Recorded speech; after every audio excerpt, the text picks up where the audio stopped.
Hello बच्चों, आप सभी का स्वागत है आपका अपने YouTube चैनल कंपोज सर पर। तो इस वीडियो में देखेंगे हम क्लास 9 के सब्जेक्ट हिंदी का वार्षिक पेपर, जो कि आपके पेपर के लिए बहुत महत्वपूर्ण इंपॉर्टेंट रोल प्ले करने वाला है इस बार आपके एग्जाम में। इसमें से ज्यादातर क्वेश्चन आपके एग्जाम में देखने को मिलने वाले हैं और ये जो पेपर है बच्चों, आपके प्रीवियस जो एग्जाम्स हो चुके हैं उनको देख करके एक तैयार किया हुआ पेपर है और उसी में से जो क्वेश्चन आपके प्रीवियस रिपीट हुए हैं, सबसे ज्यादा क्वेश्चन उन्हीं को यहाँ पर रखा गया है। तो जो बच्चे चैनल को फर्स्ट टाइम विजिट कर रहे हैं, चैनल के साथ जरूर जुड़ जाइए आपके, ताकि जो भी आने वाले सब्जेक्ट्स के आपके पेपर हैं वो आपके पास सबसे पहले पहुंच जाए। जैसे कि आप स्क्रीन पर देख पा रहे हैं, विषय आपका हिंदी है, कक्षा 9, पूर्णांक आपका 80 नंबर का। और इसमें से कुछ क्वेश्चन मैंने आंसर भी निकाला है, जिसका सॉल्यूशन आप लोगों को बहुत जल्दी प्रोवाइड करा दूंगा। ठीक है, इसका सॉल्यूशन भी बहुत जल्दी आप लोगों को मिल जाएगा। बाकी अभी क्वेश्चन पेपर है, उसके बाद फिर हर सब्जेक्ट के आपको टॉप 30 क्वेश्चंस भी देखने को मिलने वाले हैं आपके इसी चैनल पर। तो चैनल के साथ जरूर जुड़ रहिए आप अपने एग्जाम होने तक। तो यहाँ पे देख पा रहे हैं, वार्षिक परीक्षा 2022-23, विषय हिंदी, कक्षा 9, पूर्णांक आपका 80 नंबर, 20 नंबर प्रैक्टिकल के, समय आपका 3 घंटे रहने वाला है।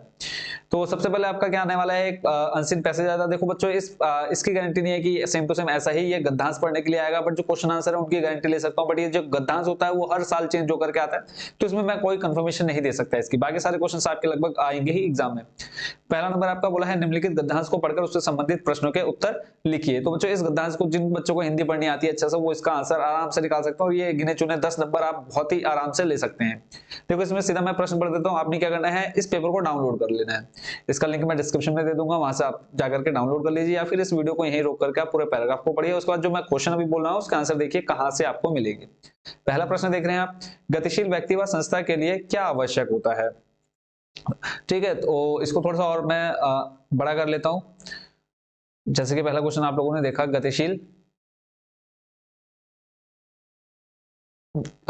व्यक्ति व संस्था के लिए क्या आवश्यक है। तो 2 नंबर का क्वेश्चन है, तो आराम से ये आपको मिल जाएगा ऊपर। दूसरा है, हम अपनी पिछली स्थिति के साथ अपनी वर्तमान स्थिति की तुलना किस प्रकार कर सकते हैं।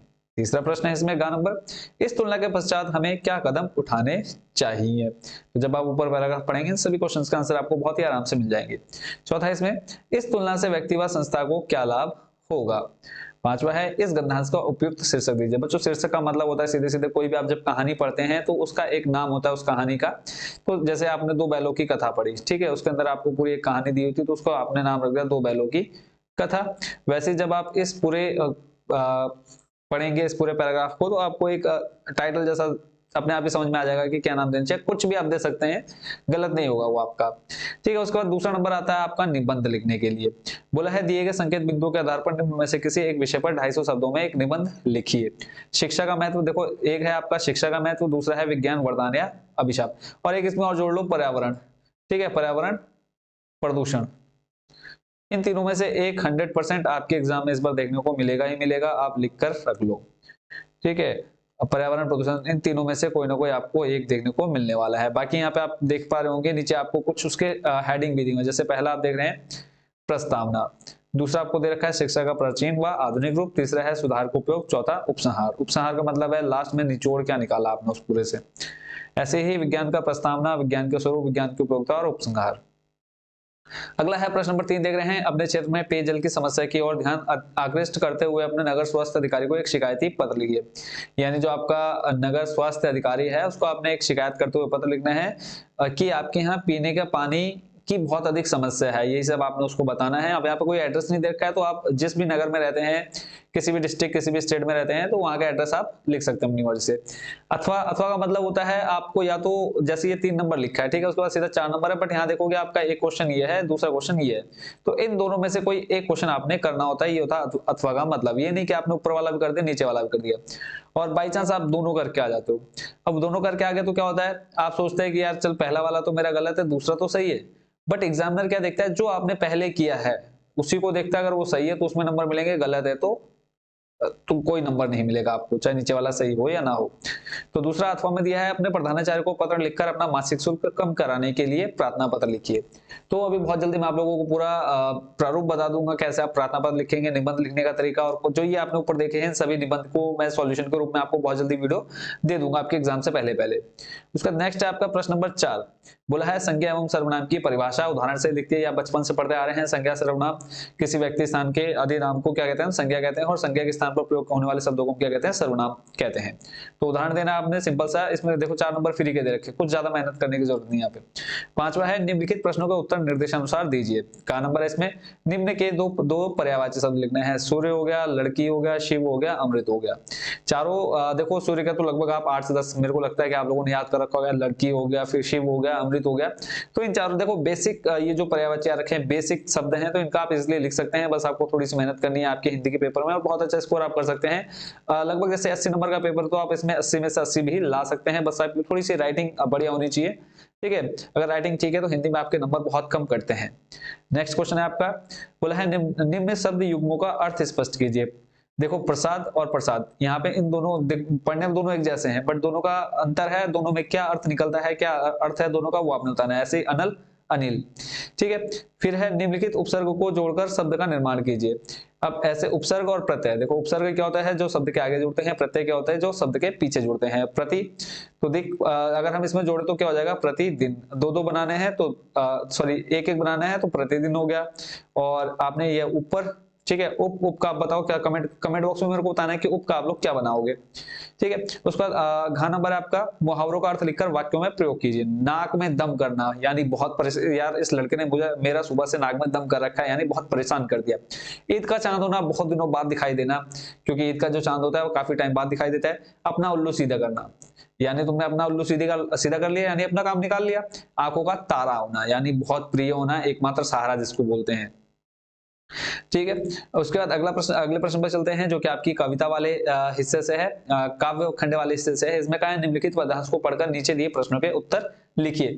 पेड़ झुक झांकने लगे गर्दन उचकाए, आंधी चली धूल भागी घाघरा उठाए, बाकी चितवन उठा नदी टिटकी घूंघट सरके, मेघ आए बड़े बंठन के संवर के। तो ये जो कविता है बहुत ही अच्छी, अगर आप इसका भावार्थ समझेंगे तो बहुत ही डीपली बताया गया है इसमें। पहला देखो कविता था, कविता का नाम, जितनी भी आपकी कविता हैं सभी को आप अच्छे से याद कर लो। आज नहीं तो ये आने वाले कॉम्पिटिटिव एग्जाम में, जब भी आप किसी गवर्नमेंट एग्जाम में बैठेंगे वहां पर ये सब देखने को मिलेंगे। ये पूरा ये लाइनें दे देंगे आपको, बोलेंगे कि ये किस कवि की कविता है या किस कवि की पंक्तियां हैं, ये आपको आएगा एग्जाम में। आज नहीं तो फ्यूचर में ये काम में आएगा ही आएगा, ऐसा नहीं कि फालतू दे रखा है। अगला है पेड़ क्यों झुक रहे हैं। जब आप ये कविता का पूरा भावार्थ समझ जाएंगे तो आप इजिली लिख पाएंगे कि पेड़ क्यों झुक रहे हैं। गा नंबर आप देख रहे हैं, मेघ किस प्रकार आए। घाय आपका, आंधी किसका प्रतीक है, वह कैसे दौड़ी, ठीक है। तो इस ये नहीं कि आपने ये लिख देना है घाघरा उठाए और दौड़ गई, ऐसे करके नहीं लिखना है। इसका जो भावार्थ आपने समझा है वहां से आपने लिखना है। तो ये हो गया प्रश्न नंबर 6 कंप्लीट। उसके बाद उससे पहले एक चीज और कंफर्म कर लेते हैं कि कई बार होता है रिकॉर्डिंग बीच में नहीं हो रही होती है, तो बीच बीच में कंफर्म करना भी मेरे लिए जरूरी हो जाता है। उसके बाद चलते हैं नेक्स्ट क्वेश्चन पर, क्वेश्चन नंबर 7 पर। देखो बच्चों जितने क्वेश्चन यहाँ आप देख पा रहे हैं सारे इंपॉर्टेंट है, किसी भी क्वेश्चन को आपने छोड़ना नहीं है। क्वेश्चन नंबर 7 आपका दे रखा है गद्यांश वाले हिस्से से। तो इसमें कहा है गद्यांश को पढ़कर नीचे दिए गए प्रश्न, ये आपकी जो कहानी वाली हिस्सा है आपकी किताब का, वहां से शुरू में मैं उनसे ऐसी भाषा में बात करता था जो वस्तुतः हिंदी मुहावरों का अनुवाद करती थी। जैसे आप लोग ये एक लाइन पढ़ेंगे आपको पता चल जाएगा कि किस कहानी का ये गद्यांश दे रखा है आपको। तो इसका पहला नंबर है निबंध व निबंधकार का नाम लिखिए, यानी ये जो निबंध है या आप एक पैराग्राफ देख रहे हैं ये किसका है और इसका नाम क्या है। खा नंबर है आपका, गुरुदेव लेखक के वचन सुनकर क्यों मुस्कुरा देते थे। गा है आपका, लेखक शुरू में कैसी भाषा का प्रयोग करते थे। घा है आपका, हंसकर शब्द का विलोम। हंसकर का क्या हो जाएगा विलोम शब्द, कमेंट बॉक्स में मेरे को जल्दी से कमेंट करके बताओगे आप लोग। नेक्स्ट चलते हैं प्रश्न नंबर 8 पर। प्रश्न नंबर 8 आपके इसमें बोला है 2 प्रश्नों के उत्तर देने हैं और एक एक प्रश्न 2-2 नंबर का है, ठीक है। तो इसमें जो पहला प्रश्न है वो है उपभोक्तावादी संस्कृति हमारे दैनिक जीवन को किस प्रकार प्रभावित कर रही है। खा है आपका दूसरा, जूता हमेशा टोपी से कीमती रहा है, अब तो जूते की कीमत और भी बढ़ गई है, इस कथन से लेखक का क्या आशय है। तो देखा होगा आप लोगों ने, जूते लोग पैरों में पहनते हैं और टोपी सिर पे पहनते हैं, बट उसके बावजूद भी टोपी की कीमत कम होती है और जूते की कीमत ज्यादा होती है। ऐसा क्यों होता है, तो लेखक के अनुसार क्या होना चाहिए। गा नंबर आपका, छोटी बच्ची को बैलों के प्रति प्रेम क्यों बढ़ा है। तो आपने जब स्टोरी पढ़ी होगी 2 बैलों वाली कथा, तो उसमें आपने देखा होगा हीरा और गया, हीरा जो थे उनके असली मालिक थे, फिर गया उनको लेकर के आता था, फिर बहुत उसके साथ दुर्व्यवहार होता था, फिर बच्चे की भी माँ जो थी सौतेली माँ थी उसको बहुत अत्याचार करती थी। तो अपने आप ही लगाव हो जाता है जब हम अपने सामने किसी के साथ बुरा व्यवहार देखते हैं। अगर आप मन के अच्छे हैं तो आप हमेशा आपके अंदर अपने आप फील आ जाएगा कि नहीं इसके साथ गलत हो रहा है। तो ये कहानी आपने बहुत अच्छे से पढ़ रखी है, तो आंसर भी आप इसका बहुत ही अच्छे से लिख करके आएंगे। क्लियर है? तो यहाँ पे 2 प्रश्न करने थे, 3 में से जो आपको 2 अच्छे लगे वो आप करके आएंगे। 9वां नंबर है आपका, निम्न में से किन्हीं 2 प्रश्नों के उत्तर दीजिए। का नंबर आपको दिया है, गोपी को कृष्ण की मुरली अपने होठों पर रखने में क्यों आपत्ति है? ये आपने गोपी और श्री कृष्ण के बीच जो बातचीत सुनी होगी। जब आप क्लास 10th में भी आएंगे तो आपका पहला ही चैप्टर आपका सेम यही देखने को मिलने वाला है, बट उसमें थोड़ा सा जो आपकी पंक्तियां हैं वो चेंजेस है। खा नंबर आपका, कबीर ने ईश्वर प्राप्ति के लिए किन प्रचलित विश्वासों का खंडन किया है? गा है, कोयल की कूक सुनकर कवि की क्या प्रतिक्रिया थी? तो ये सारे चैप्टर आई होप आप लोगों ने अच्छे से पढ़ रखे होंगे। उसके बाद नेक्स्ट है आपका प्रश्न नंबर 10। का नंबर है इसका, बाढ़ की खबर सुनकर लोग किस प्रकार की तैयारी करने लगे? खा है, भूख मीठी की भोजन मीठा से क्या अभिप्राय है? तो आप हमेशा ही याद रखो, अगर आपने पढ़ा होगा चैप्टर तो आपको ये इसका पता होगा कि भूख मीठी है या भोजन मीठा है। तो हमेशा क्या होती है, भूख मीठी होती है ना? क्या होती है, भूख मीठी होती है। कैसे? क्योंकि जब आपका पेट भर जाए तो फिर आपके सामने कितने ही पकवान भोजन क्यों ना रखा हो तो आप उसको सिर घुमा लेते हैं वहां से, है ना? तो ये कहानी आपने पढ़ी होगी। अगला है गा नंबर, वह कौन सी बात रही होगी जिसने लेखक को दिल्ली जाने के लिए बाध्य कर दिया, मजबूर कर दिया? बाध्य मतलब क्या होता है, मजबूर, ठीक है, या बेबस। अगला है 10वां नंबर। अब ये जो आपका हिस्सा है वो संस्कृत वाला स्टार्ट हो चुका, जो आपकी अनिवार्य संस्कृत है हिंदी के साथ, उसकी आपके जो भी गद्यांश उससे रिलेटेड है वो आपको यहाँ पे देखने को मिलेगा। तो ये पेपर मैं आपको पीडीएफ के रूप में डिस्क्रिप्शन में लिंक डाल दूंगा, वहां से आप डाउनलोड कर लीजिएगा। तो देखो, नंदाया प्रतिग्रह प्रेषण अवसरहा एवं नंद राजात यात्रा, ये जो चमोली से आपकी एक नंद राजात यात्रा निकलती है उसी से रिलेटेड एक पैराग्राफ दिया हुआ, आप देख पा रहे होंगे पूरा। तो इसी से संबंधित जो प्रश्न पूछे गए हैं सीधा प्रश्न पर चलते हैं हम, और बाकी इस क्वेश्चन के आंसर आपको सभी यहाँ देखने को मिल जाएंगे। अब तो पहला जो प्रश्न है इसमें, कहा अवसर नंदाराज जात यात्रा इति नामः उत्सव रूपेण आयोज्यते। खा आपका, पुरातन कालादेव प्रचलन्ति ही का। गा है आपका, यात्रा मार्गे के संति। घा है आपका, संस्कृति अस्य विशेष पदम गद्यांश चित्वा लिखत। तो ये आपका संस्कृत के जो पहले पैराग्राफ से रिलेटेड है। तो यहाँ पे बोला है संस्कृति की, इसका यहाँ पे शब्द का विशेष पद क्या दे रखा है इस गद्यांश में, वो आपने उठा करके लिखना है। अगला है प्रश्न नंबर 12। प्रश्न नंबर 12 बोला है किन्हीं 2 के आपने उत्तर लिखने हैं, और आपका श्लोक दिया हुआ है, श्लोक से संबंधित आपसे 3 प्रश्न पूछे गए, 3 में से किन्हीं 2 प्रश्नों का उत्तर आपने देना है। का नंबर आपका है, अमुखः अस्ति तथापि कीदृशः अस्ति। ठीक है, तो इस पहले का आंसर देना है। खाना भाई, ये जो आपकी कहानी वाली कहानी बोल रहा हूँ, आपका श्लोक जो दे रखे हैं आपके, उससे रिलेटेड प्रश्न पूछे गए, तो एक बार आप जरूर अच्छे से तैयार कर लीजिएगा सारे श्लोक। पंडित कहा अस्ति, पंडित कौन? गा नंबर आपका, अक्षरेण संहिता इत्यार्थम किम पदम प्रयुक्तः। तो इसका बोला है इसमें पदम कौन सा पद प्रयुक्त किया गया है। अगले प्रश्न पर चलते हैं, प्रश्न नंबर 13। प्रश्न नंबर 13 में आप देख पा रहे होंगे, निम्नलिखित प्रश्नों का उत्तर संस्कृत में दीजिए। संस्कृत में देना है। पहला है, सुगस्य बोधः कम बिना ना भवति। खा नंबर आपका, गंगा तीरे का आसित। गा आपका, लक्ष्मीकांतः भाषणस्य विषयः का आसित। घा आपका, विवेकस्य गृहं कुत्र अस्ति। उसके बाद चलते हैं नेक्स्ट क्वेश्चन पर, किन्हीं 2 शब्दों के संधि विच्छेद करने हैं आपको। किन्हीं 2 शब्दों के संधि विच्छेद करने हैं यहाँ पे, तो आपको शब्द ही 2 दे रखे हैं, तो कोई बात नहीं, आपको जब आप एग्जाम में बैठेंगे तो आपको 3-4 शब्द मिल जाएंगे। रामा यहाँ पे दे रखा है, रमा अवतारा है, और दूसरा है सुरेश।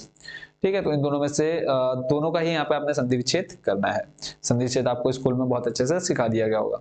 ठीक है, चलते हैं नेक्स्ट। आपका प्रश्न नंबर 15 पर बोला है, किन्हीं 2 शब्दों में उपसर्ग बनाइए। उपसर्ग बनाने, आपने उपसर्ग मैंने आपको बताया था, जो आपको ऊपर की तरफ जुड़ते हैं उपसर्ग होते हैं, सॉरी, और जो पीछे जुड़ते हैं उनको क्या बोलते हैं, प्रत्यय बोलते हैं। उसके चलते हैं, देखो ये टोटल था आपका हिंदी का पेपर, जो कि वार्षिक पेपर आपको एग्जाम में देखने को मिलेंगे, और ज्यादातर क्वेश्चन लगभग आपके यहाँ से 70-80% क्वेश्चन आपको यहीं से देखने को मिलने वाले। तो जो बच्चे अभी चैनल पर नहीं जुड़े हैं, चैनल के साथ जरूर जुड़ जाइए, आपके एग्जाम के टाइम पे बहुत अच्छे से प्रिपरेशन होने वाली है आपकी एग्जाम्स की, और आप सभी को बेस्ट विशेष आपके एग्जाम के लिए अच्छे से तैयारी कीजिए और अच्छे नंबर लेकर के आइए, क्लास में फर्स्ट आइए, और जरूर कमेंट बॉक्स में बताना है कि आपका स्कोर कितना रहा और कितने क्वेश्चन आपके एग्जाम में यहाँ से देखने को मिले हैं। तो एक बार आप सभी को ढेरों शुभकामनाएं आपके एग्जाम के लिए। तो मिलते हैं नेक्स्ट पेपर में नए नए क्वेश्चन के साथ। Thank you so much watching for this video.